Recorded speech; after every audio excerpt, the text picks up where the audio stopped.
On Saturday the 31st of October 1964, a man arrived in the village. It was late in the evening. He was looking for somewhere to stay the night. He knocked at a door, and a woman opened it. "Good evening, madam," the man said. "I'm sorry it's so late, but can you help me, please? Is there a hotel in this village? I want to stay here tonight." The woman laughed. "A hotel? Here in Wood End? No, sir, I'm afraid there isn't." "What a pity," said the man. "I'm a stranger here, and I want to see your village tomorrow." The stranger was very polite. He was tall and had dark hair, and he had strange green eyes. "Perhaps Mrs. Harrison can help you," the woman said. "She has a room. Perhaps you can stay with her. Wait a minute, I'll get my coat and I'll take you there." The woman took the stranger to Mrs. Harrison's house. Mrs. Harrison gave him a room for the night. He was very glad. It was the last night of October, and it was cold. The next day was Sunday. The man looked round the village. He was very interested in the history of the village. He met some of the villagers and asked them their names. But he did not visit the church. That was unusual. The church in Wood End was the most beautiful building in the village. But the stranger was not interested in it. He did not go to church that night with all the villagers. It was the first Sunday evening of November. When the villagers came out of the church, the man had gone. They had all liked him. The ladies had thought he was very good-looking. A few weeks later he came back. It was the first Sunday in December. The villagers were coming out of church. It was cold and dark. "Hello," he said. "I'm back again. It's nice to see you all once more." His next words surprised everyone. "Perhaps you can help me," he said. "I'm looking for a house. I want to buy a house here." "Here?" someone said. "But why here? There's no work in Wood End for a young man. All the young people leave the village. They find work in Lydney, the nearest town." "I'll get a job somewhere," the stranger said. "Perhaps in Lydney." Then one of the villagers told him about old Mr. Smith's house. Mr. Smith had died in the summer. His house was empty. It was for sale. The house was on the corner of Main Street and Church Lane. "I'll ask about the house tomorrow," said the young man. "Perhaps I'll be lucky. Goodbye. I'll see you soon." The villagers watched him leave. They all saw his car. It was very big and luxurious. He looked rich. A few days later, Mr. Smith's house was sold, and in the middle of December the young stranger arrived. He moved into the house and worked very hard. He fixed the roof, he repaired broken windows, he painted and decorated, he changed the whole house. But there was a big surprise for the villagers. On the morning of Monday the 21st of December, they saw a big sign on the front of the house, and on the sign were these words: "The Corner Shop, Proprietor Dave Slatin." The picture sequence from the cinema has finished. You can look at it once more if you want. The villagers could not believe it. A shop in Wood End. Everybody talked about it. There was once a shop in Wood End, but it had closed 20 years ago. Some people wanted the shop, but others did not. The villagers met in the evening in the village hall. Everybody was there. Everybody was interested in the new shop. "The corner shop is a good idea," someone said. "We need a village shop. We won't need to go to Lydney." Then Mrs. Harrison spoke. She liked the stranger, Dave Slatin. "I agree," she said. "A village shop is a good idea. It's too quiet here. Wood End needs a shop." "Nonsense," said Miss Brown. She was the village school teacher. "Lydney is not far away. There are lots of shops there." Soon everybody was shouting. Then Mr. Hart spoke. He was a very big man with a loud voice. "Listen, everybody," he shouted. "We've never had trouble in this village before. We've always been quiet and happy. Now this shop is causing trouble." "Let Mr. Slayton speak," someone said. "It's his shop. Let him speak." "Ladies and gentlemen," said Dave Slayton, "I don't want to cause any trouble. I'm still a stranger in your village. But I want to be one of you. I want to be your friend. I like the people of Wood End." He smiled, and a few people clapped. They liked him. "The corner shop will sell lots of things," he went on. "It will sell food and things for the house. Everything will be cheap, I promise." Everybody was listening carefully. "And I have another idea," he continued. "I'll sell village products." "What do you mean by village products?" asked Miss Brown. "I'll tell you, Miss Brown," he said. "I know that you make beautiful bread and cakes." Miss Brown smiled. Yes, she did make bread and cakes. Everyone knew that. "And you, Mr. Hart, I've seen your flowers. You grow beautiful flowers." Now Mr. Hart smiled. Yes, his flowers were beautiful. Everyone knew about them. "And Mr. Everett makes pots," someone said. "And Mrs. Davis makes dolls," said another voice. "And I do paintings of the village," said old Miss Lucy Gray. "Yes," said Dave, "you can all do something. You villagers are clever. You make lots of things. We can sell them to the tourists. In the summer, Wood End can make a lot of money." "But what about the money?" said Mr. Hart. "How will you pay us?" "That's a good question," said Dave. "And here's the answer. You'll bring your things to me, and I'll sell them for you. I'll keep some of the profit. You'll have the rest." "What a good idea," said Miss Brown. "Yes, I agree," said Mr. Hart.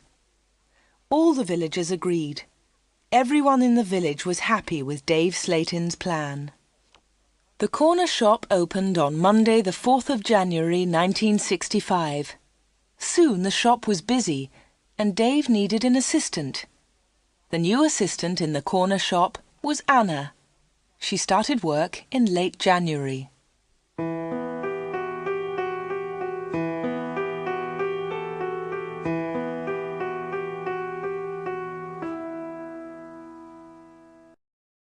The picture sequence from the cinema has finished.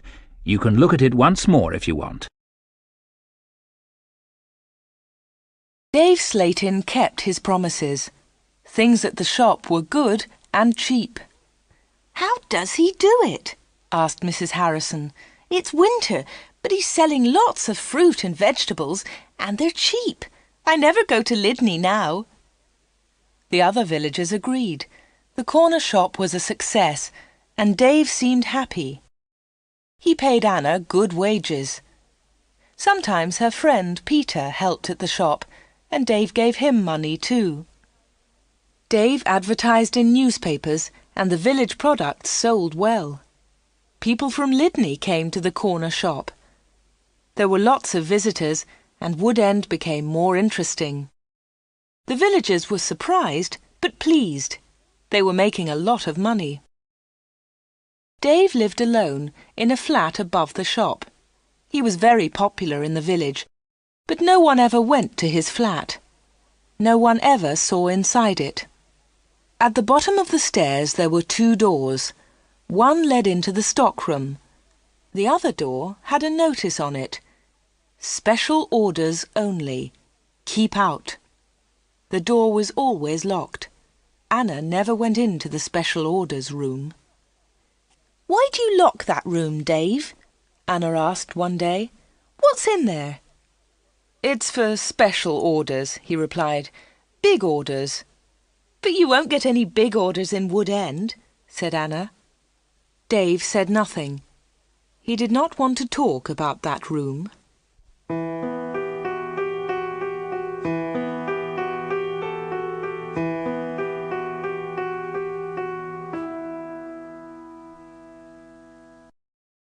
The picture sequence from the cinema has finished. You can look at it once more if you want.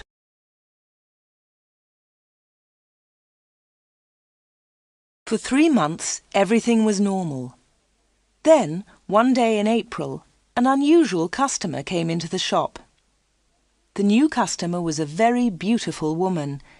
She was wearing expensive clothes and arrived in a large car. "Is this the corner shop?" the woman asked. She looked round and seemed a little surprised. "Yes," replied Anna. "This is the corner shop.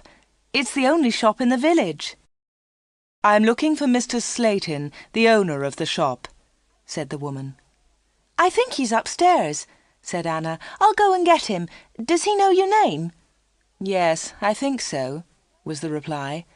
"Tell him—" The woman stopped. "Tell him Miss Gordon is here, Miss Greta Gordon." Anna was amazed. "Are you Greta Gordon, the film star?" "Yes, that's right." The woman smiled, but she was nervous. "Wait a minute," said Anna. "I'll tell Mr. Slayton that you're here."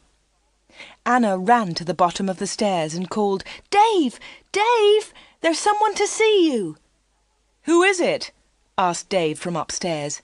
"Miss Greta Gordon!" shouted Anna. "It's Greta Gordon, the film star!" "I'm coming," he said, and he came down immediately. "I'm pleased to meet you, Miss Gordon," he said. "Good morning," said Greta Gordon. She and Dave shook hands. She had beautiful hands, and she was wearing beautiful diamond rings. Anna had never seen so many diamonds before. Miss Gordon looked round. "Is this where you work, Mr. Slayton?" she asked. Once again she seemed nervous. "Yes," said Dave. "It's a small place, but it's big enough for me. Please follow me, Miss Gordon." Anna was surprised. Dave and Greta Gordon did not know each other. He did not call her Greta, and she did not call him Dave. He seemed to be in a hurry, and she seemed to be frightened. Anna watched them. Dave and Greta Gordon went to the back of the shop and into the special orders room. Greta Gordon was a special order customer. Anna thought that was very strange. She wanted to tell someone about Greta Gordon. Anna loved films. She wanted to tell Peter about the film star, but she had to stay in the shop. 10 minutes later, Greta Gordon came out of the special orders room. Dave went straight upstairs, and Greta Gordon came to the front of the shop. The film star looked terrible. She was pale. She was crying. Her eyes were red with tears. "What's wrong?" asked Anna. "Can I help you, Miss Gordon?" "No, thanks. I'm all right," said Greta Gordon. "Do you want to sit down?" said Anna. She got a chair, and the film star sat down.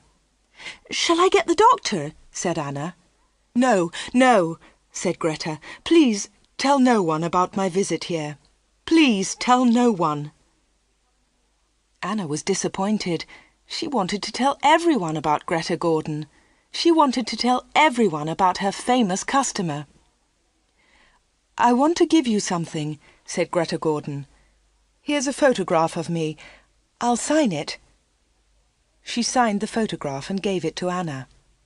"Please keep this," said Greta, "and please keep our secret. Please don't tell anyone." "All right," said Anna. "I promise." The film star kissed Anna. She held Anna's hands. What a beautiful woman, thought Anna, and what beautiful hands. Then Anna noticed something. The diamond rings were gone.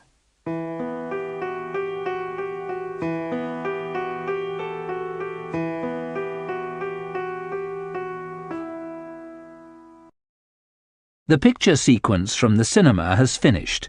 You can look at it once more if you want.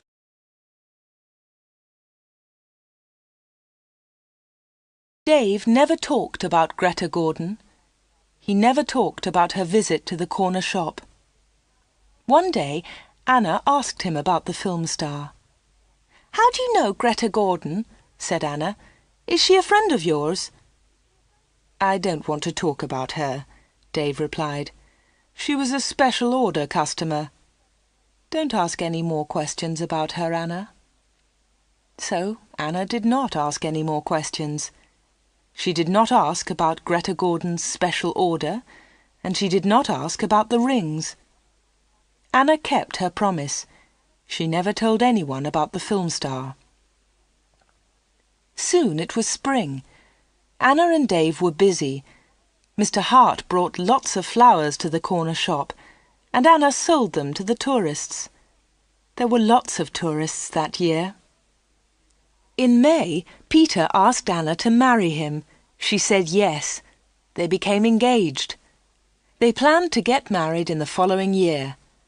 Now they needed money, so they worked hard and they saved. They were very much in love. On Saturdays, Peter played football or cricket, and Anna often went to the cinema in Lydney. He enjoyed sports, and she loved watching films. One day, Anna was reading Film News. This was a magazine about film stars. She turned the pages. There was a picture of Greta Gordon. Anna was pleased. What a surprise! Beautiful Woman was going to be a big film, and now Greta Gordon had the star part. Anna wanted to tell Peter about Greta, but she kept her promise. She did not tell anyone. But she did show Film News to Dave Slayton. "Look, Dave," she said, "here's a story about Greta Gordon. Isn't it great? She's got the big part in Beautiful Woman." Dave looked at the magazine. "Greta Gordon will star in Beautiful Woman." The star of Beautiful Woman was Joanna Lee, but Miss Lee has broken her arm. "I don't know what happened," said Miss Lee. "I was in my bedroom. I slipped and fell." Greta Gordon will now be the star of Beautiful Woman. "I'm so lucky," Greta told us yesterday. "I've always wanted the part. I can't believe it." "I don't know anything about films," he said. "Is Greta Gordon a big star?" Anna laughed. "Big star? Yes, she is. She's terrific." Dave didn't seem interested. "I hope she's happy with her big part," was all he said.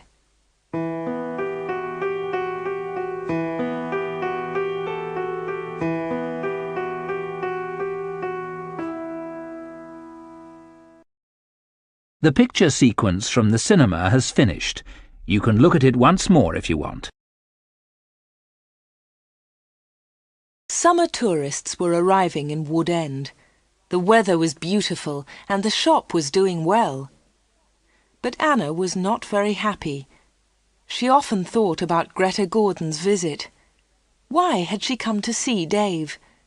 What had happened to the diamond rings on her fingers? There was another problem.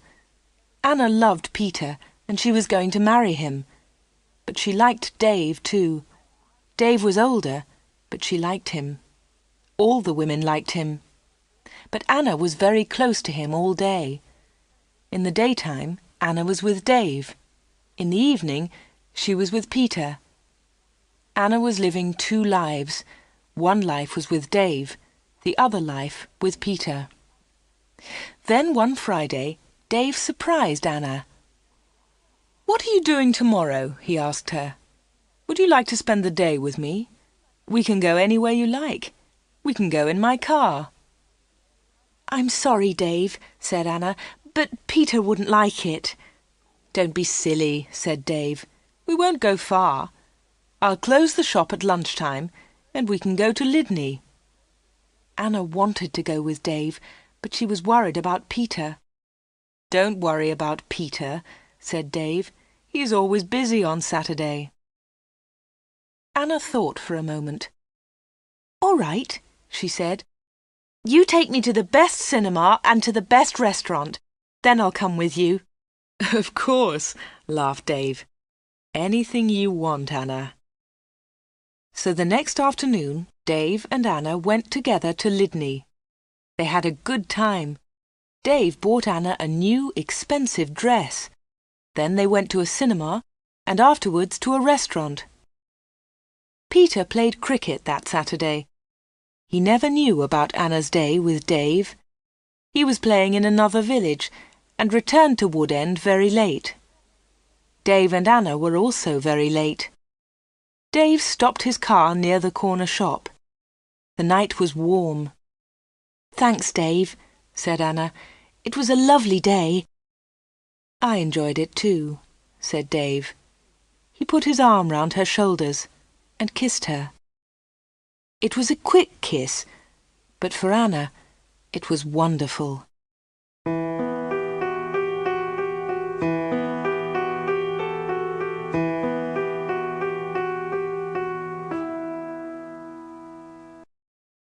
The picture sequence from the cinema has finished. You can look at it once more if you want. The summer passed. The corner shop was always busy. Sometimes Dave opened the shop on Sundays too. Anna earned a lot of money. Everyone thought that she was happy. But life was difficult for her. She liked Dave. He was her boss, and he was older than her. But Peter was her fiancé, and he was about the same age. Dave was quite rich, but Peter had no money. Dave bought Anna clothes, and he took her out. Peter did not buy her clothes and never took her anywhere. He was more interested in football. Anna did not like football. Now it was September. Peter played football every Saturday. One Saturday there was a big football match on television. Mr. Hart had the biggest television in the village, and he invited some people to his house. He invited Peter and Anna. On Friday, the day before the match, Anna was working in the shop all day. At 5 o'clock, she locked the shop door. 2 minutes later, the bell rang, and Anna went to the door. There was a young man outside. He was carrying a small case. "Hello," she said. "Can I help you?" "I hope so," said the young man. "I want to see Mr. Slatin." "I'm afraid that the shop is closed now," said Anna. "We're open tomorrow morning." "But I've got an appointment," said the young man. Then Dave spoke behind Anna. She hadn't seen him. "Yes, I've been waiting for you," said Dave. "You're late." "I'm very sorry, Mr. Slatin," said the young man. Never mind," said Dave rudely. His rudeness surprised Anna. The young man seemed afraid. "But can you see me now?" he asked. "Yes," said Dave. "Come in." Dave turned to Anna. "Anna, it's after 5 o'clock. You can go home now." "I won't be long," said Anna. Dave was angry. "Hurry up and go home," he said. But Anna wanted to stay. She wanted to know about the young man. The young man followed Dave to the back of the shop and into the special orders room. Another special order, another special customer. Anna waited. But soon it was 5:30. Anna put her coat on and left the shop. She closed the door very loudly. Then she went round the corner and waited.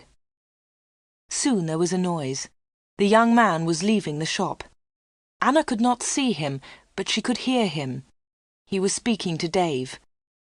"Are you sure?" said the young man. "What do you mean?" asked Dave. "Is this the only way?" said the young man.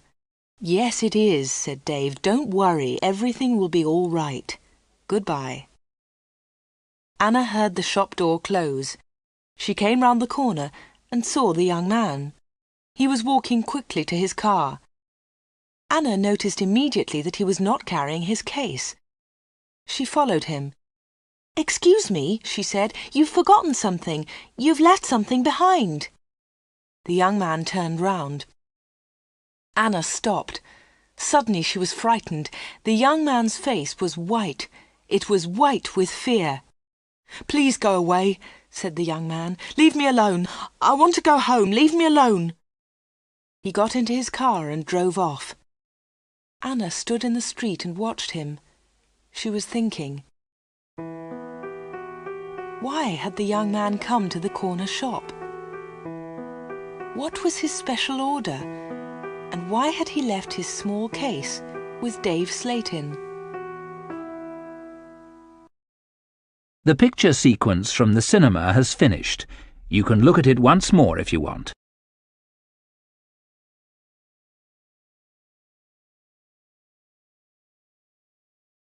The next day was the day of the big football match. Mr. Hart had invited about 10 people. Anna did not watch the game. She was helping Mrs. Hart in the kitchen. They were making tea. It was a good game, and everyone was enjoying it. At half-time, Peter went into the kitchen. "Why don't you come and watch the match, Anna?" he said. "It's really good. Come on."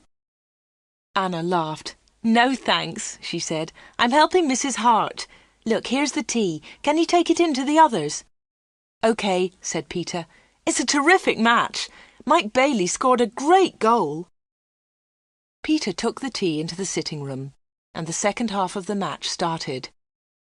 The second half was very exciting. Mike Bailey scored another goal after 20 minutes. The score was 2-0.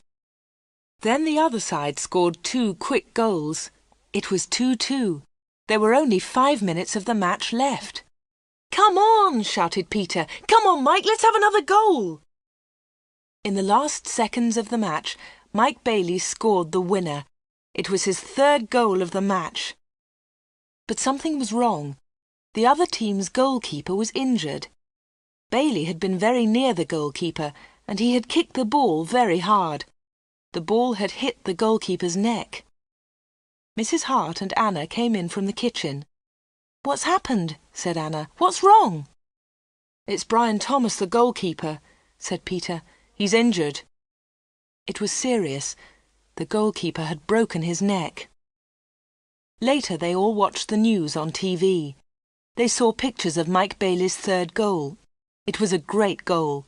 They saw the ball hit the goalkeeper. It was an accident.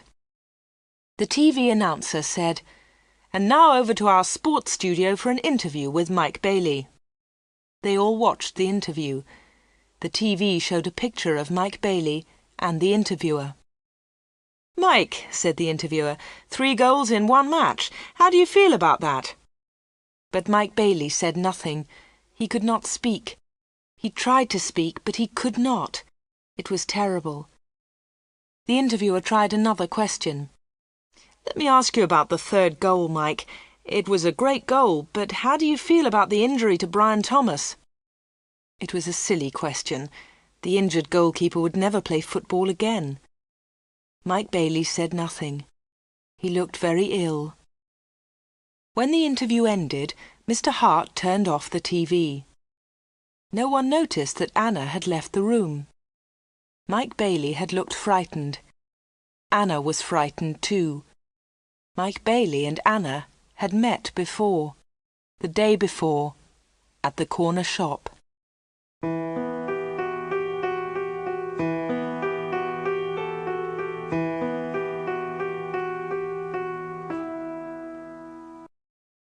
The picture sequence from the cinema has finished.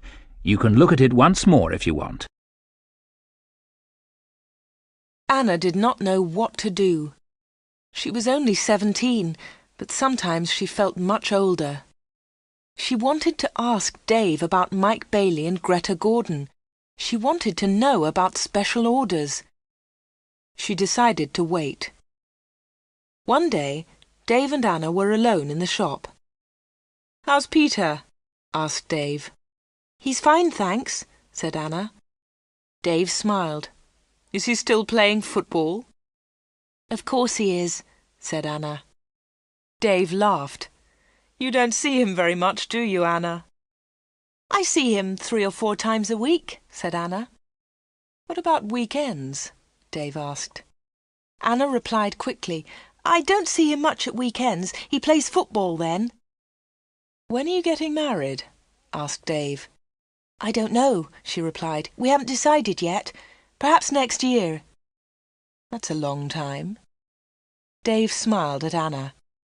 Anna felt afraid. She also felt excited. She didn't know why. "Sometimes you're bored, Anna, aren't you?" said Dave. He looked into her eyes. "Yes," said Anna, "that's true."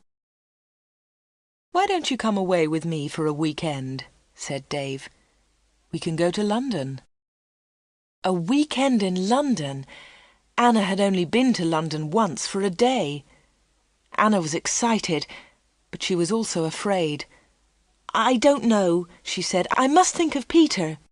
"Oh, forget him," said Dave. "He'll never know.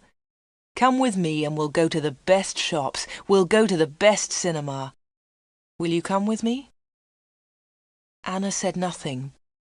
Suddenly she had an idea. She looked at Dave. "Perhaps I'll come with you," she said. "Good," said Dave. "That's great."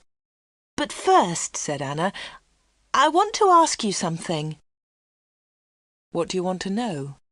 he said quietly. "I want to know about your special orders."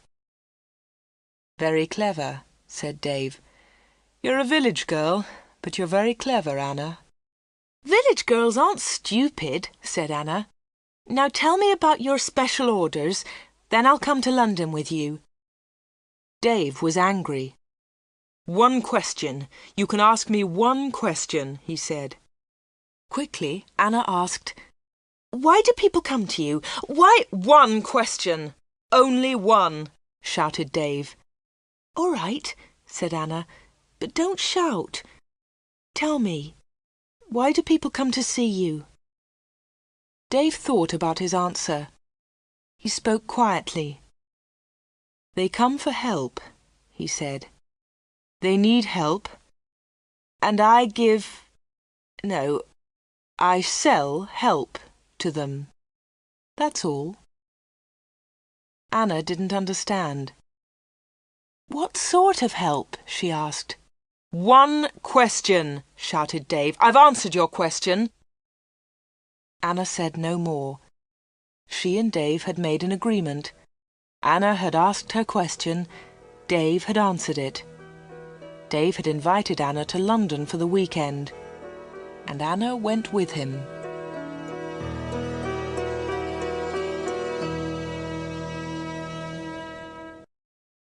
The picture sequence from the cinema has finished. You can look at it once more if you want.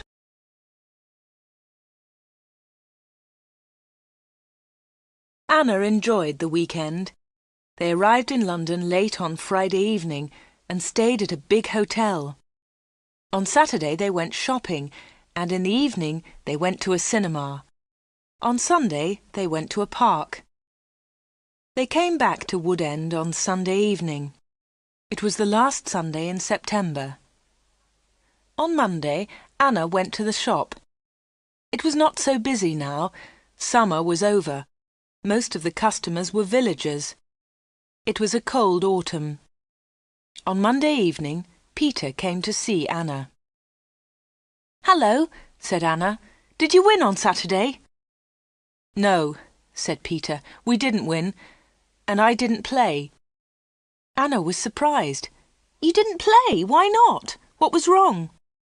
"I didn't feel very well on Saturday morning. I stayed in Wood End. I was in the village all weekend." Anna's face was red. Her voice was quiet. "Are you feeling better now?" she asked. "No," said Peter, "and you know why." Anna tried to look surprised. "Me?" she said. "Oh, Anna," said Peter, "you know what's wrong. It's you and Dave Slatin." "What do you mean, me and Dave Slatin?" said Anna quickly. "You went away with him on Friday evening. Someone saw you in Dave's car." Anna tried to explain. "Oh, it's nothing," she said. "Dave and I went—" "Shut up," said Peter. "I don't want to know, Anna. Don't talk about it." "But Peter," said Anna. Peter didn't listen. "I know he's got a lot of money. He can take you to places. He's from a big city. I'm a poor village boy, Anna. But you must choose. You must choose between Dave and me. You can't have both of us." "I know that, Peter," said Anna, "and I don't want both of you. But listen, Peter, I want to tell you about Dave. There's something very strange about him." "Dave, Dave, Dave," Peter shouted. "You talk about him all the time. I don't want to hear his name again." Peter turned round and walked out of the room. He left Anna's house. Now Anna was alone. She was very unhappy. She wanted to talk to Peter. She wanted to tell him about Dave. She wanted to tell him about Greta Gordon and about Mike Bailey. But Peter had left her.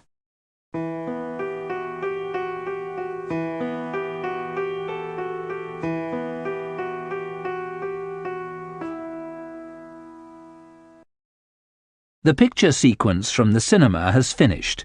You can look at it once more if you want.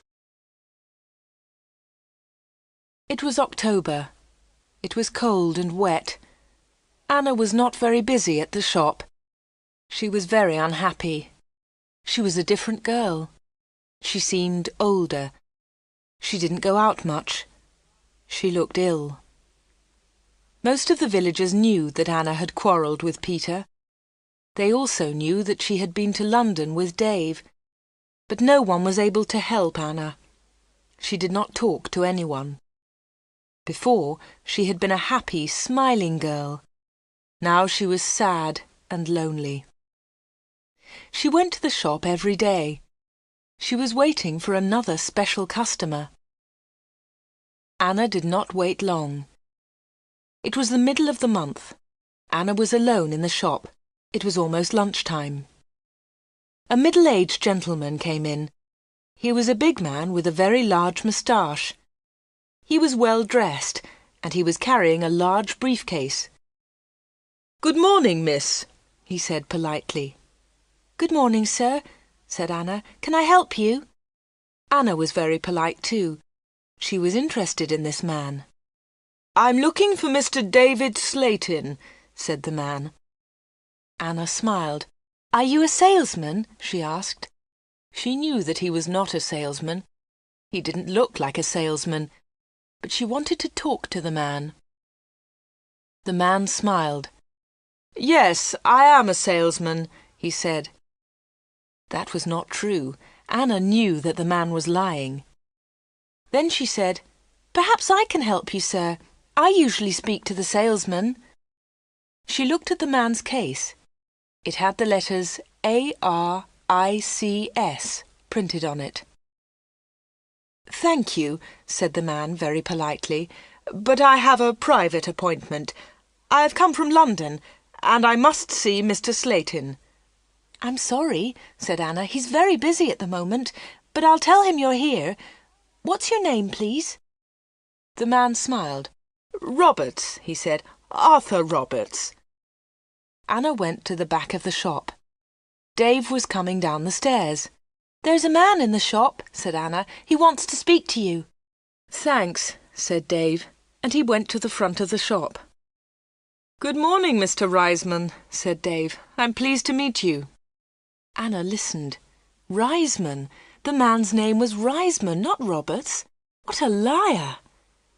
The man did not look at Anna. "I'm pleased to meet you, Mr. Slayton," the man said. "Please come with me," said Dave. Mr. Reisman followed Dave. They went into the special orders room. A minute later, Dave came out. He came to the front of the shop. "It's lunchtime, Anna," he said. "You can go home now." "Thanks, Dave," said Anna. "I'm going in a few moments." Dave went back to the special orders room. Anna did not leave the shop. She waited.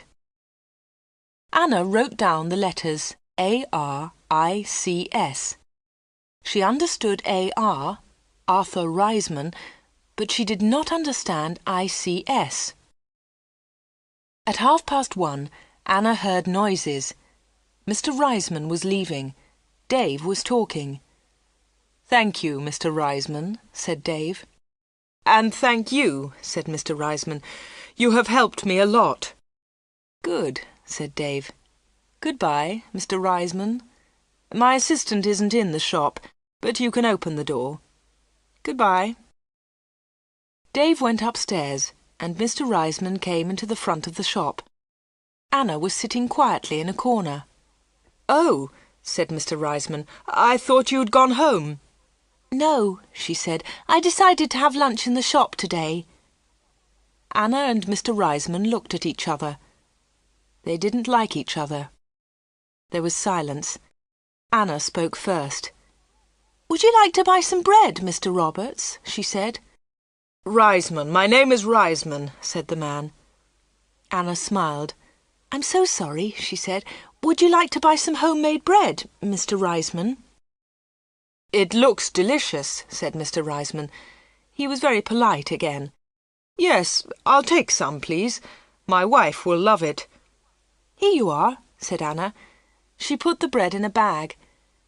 Then she said, "You can put it in your briefcase." "My briefcase?" said Mr. Reisman. "I haven't got a briefcase." "I think you've forgotten it," she said. "I'll go and get it for you." Anna moved towards the back of the shop. Mr. Reisman stepped in front of her. He held her wrists. He was very strong. "Listen to me," he said. "I don't want that briefcase. Leave it there." "All right," said Anna. "Please let me go. You're hurting me." Mr. Reisman let go of Anna and turned towards the door. He left the shop hurriedly. He hadn't taken his bread with him. Anna watched Mr. Reisman leave. Her hands were still hurting 5 minutes later.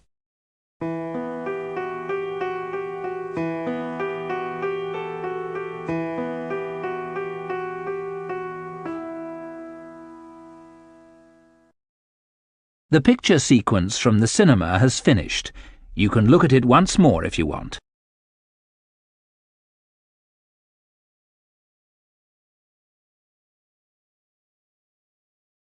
Anna waited for some news about Mr. Reisman.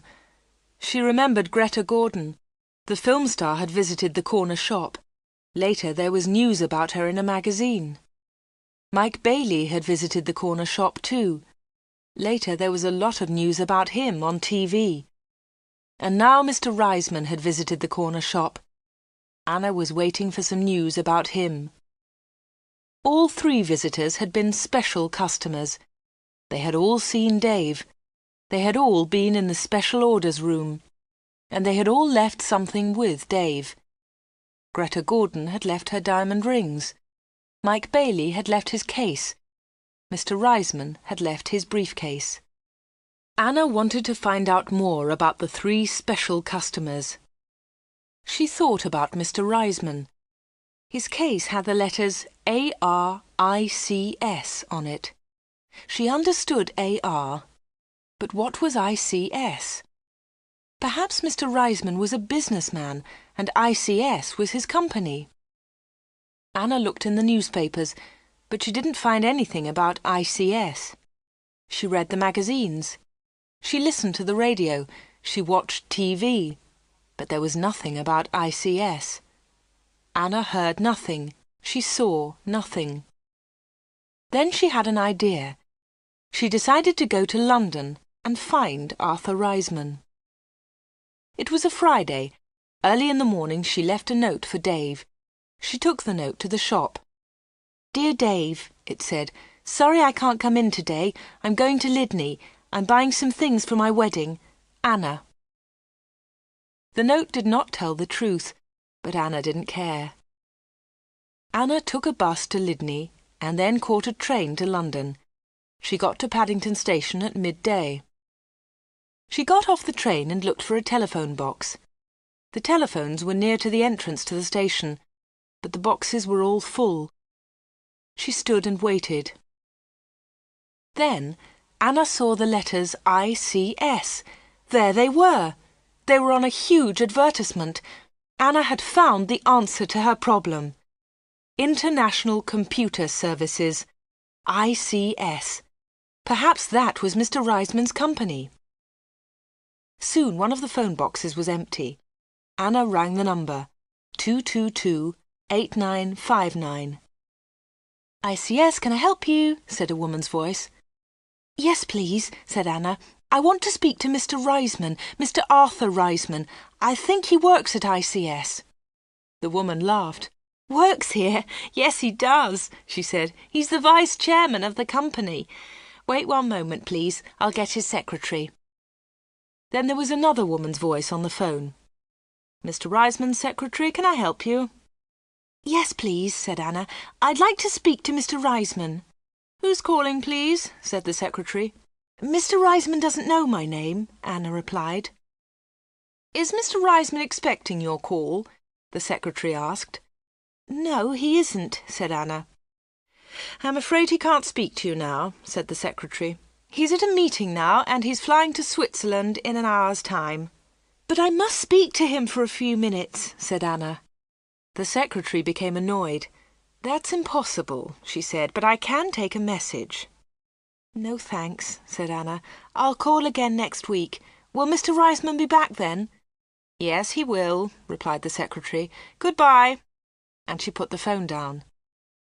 Anna had found Mr. Reisman's company, but she hadn't spoken to him. Anna spent the afternoon in London. She went to see a film.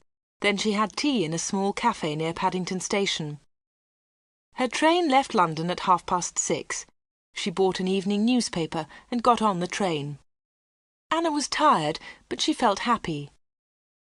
After a few minutes, she looked at her newspaper. Anna was waiting for some news. There it was, on the front page. Private plane crash near London. 6 dead, all from ICS. 6 people were killed this afternoon in a plane crash at Enfield near London. The plane was flying to Switzerland. The passengers were all from International Computer Services, ICS. Among them was Mr. Alfred Gluck, the chairman of ICS. Mr. Arthur Reisman, vice-chairman of ICS, told us, "I'm lucky to be alive. I was at a meeting today. The meeting went on for a long time, and I didn't catch the plane." Mr. Reisman will probably be the new chairman of ICS.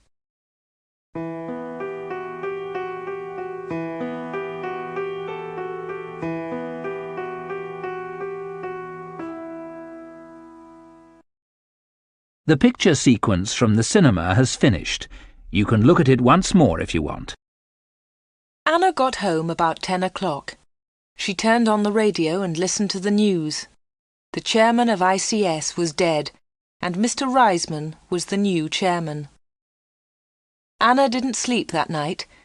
She was thinking about Dave Slayton and the special orders. What were they? What was Dave Slayton doing in that room? On Saturday morning she went to the shop. Dave said nothing to her. He was angry because Anna had not worked on Friday. He didn't ask about her day off, and Anna didn't tell him about it. At 11 o'clock, Dave left the shop. He got in his car and drove off. Anna was alone. This was her chance. She went to the back of the shop and turned the handle of the locked door. But the special orders room was not locked. Dave had forgotten to lock it. Anna opened the door and went into the room. It was a small room, dark and hot. Anna turned on the light, but it was not a very strong light. She looked round the room. There was a small table, 2 old chairs, and a lot of boxes. That was all. Special orders? There were no order books, no papers, no pencils. Anna walked round the table. It was difficult because there were a lot of boxes on the floor. Anna opened one of the boxes and looked inside. She found some old magazines and newspapers. Underneath, there were some dirty old clothes. But underneath the clothes, she discovered some money. Lots of money. British money, French money, American, German. There was money from all over the world. Anna was amazed. She had never seen so much money before. She looked round again and found Mike Bailey's case. It was empty. Then she found Arthur Reisman's briefcase. That was empty too. Then Anna looked into a bigger box. Inside it were some dolls with broken arms and legs. One of the dolls was very beautiful, but it had a broken arm. Anna put it on the table. Then Anna found a book about football.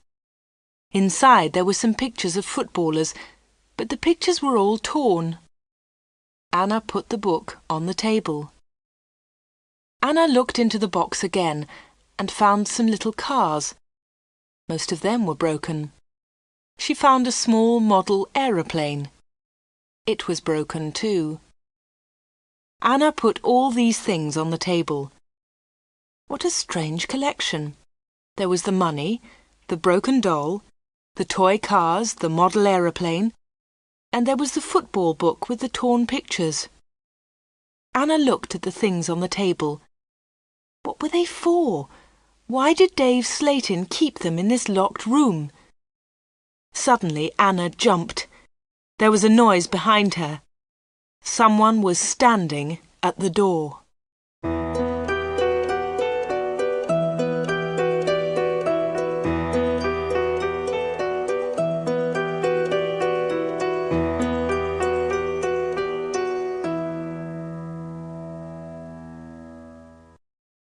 The picture sequence from the cinema has finished. You can look at it once more if you want. "What about the diamond rings?" said a voice. It was Dave Slayton. He was laughing. "I left the door open for you," he said. "I wanted you to go into this room this morning." Anna was frightened, but she tried not to show her fear. "You haven't found the diamonds," Dave said again. Anna remembered Greta Gordon's diamond rings. Were they in this room too? "Here," said Dave. He came into the room and picked up an old box. He took out the rings and threw them on the table. "They aren't yours," said Anna. "They belong to Greta Gordon." "They belong to me," laughed Dave. "She gave them to me." "But why?" asked Anna. "Why? Why did Greta Gordon give you those diamonds? And all this money? Who gave you the money?" "My special customers," said Dave. "My special customers gave me the money. It's mine now."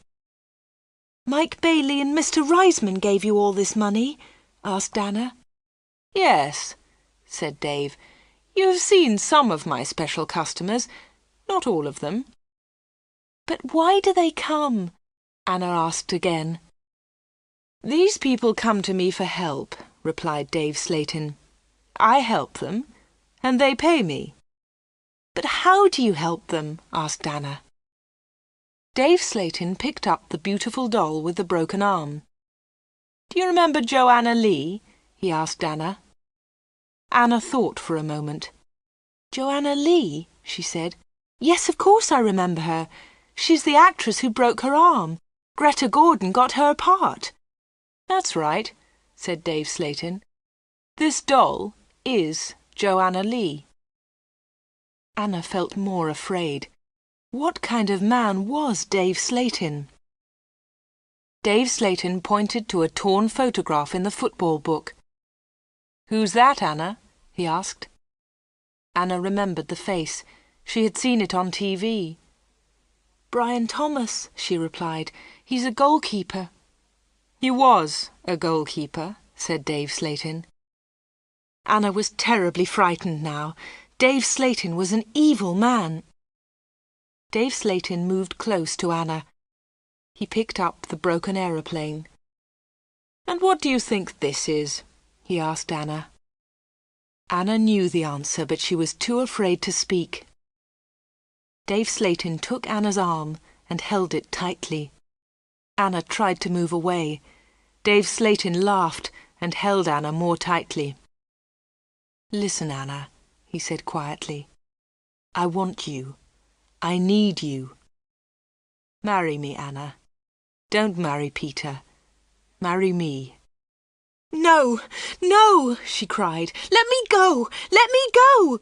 "But Anna, you still don't understand," said Dave Slayton. "I have strange powers.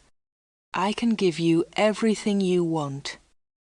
He looked into Anna's eyes. "And my children will have these powers too," he continued. "I will give you money and diamonds. And you, Anna, you will give me children." Anna was terrified now. She kicked Dave Slatin very hard, and he let go of her hand. Anna moved quickly. She ran out of the special orders room, through the front of the shop, and out onto the street. She ran all the way home.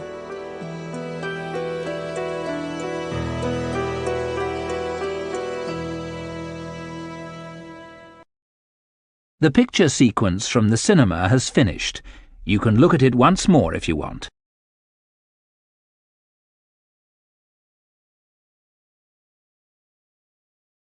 When Anna got home, she felt terrible and went to bed.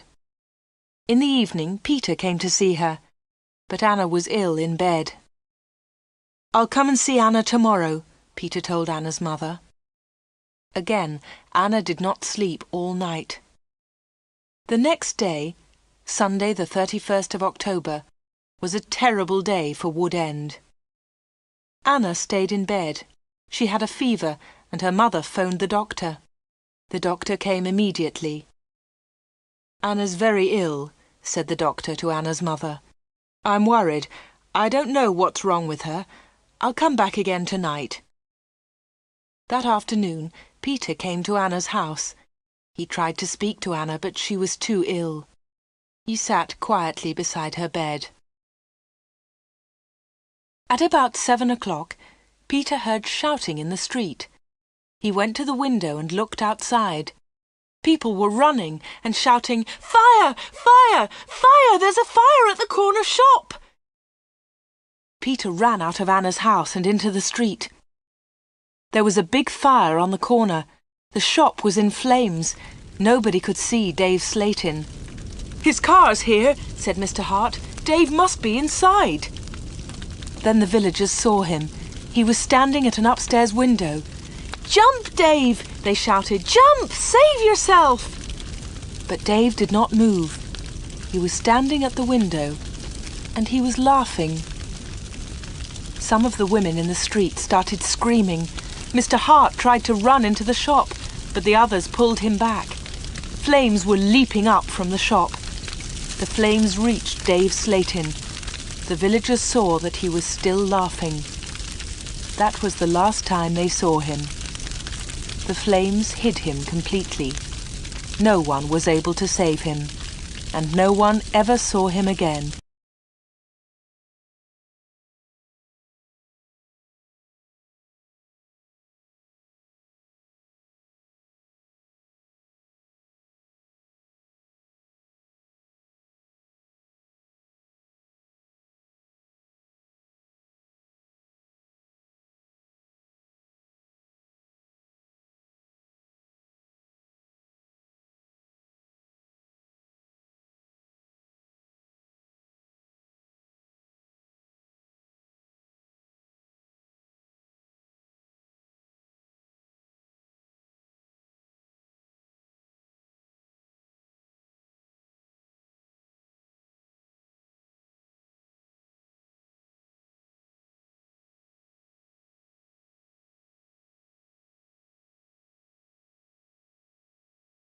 The picture sequence from the cinema has finished. You can look at it once more if you want.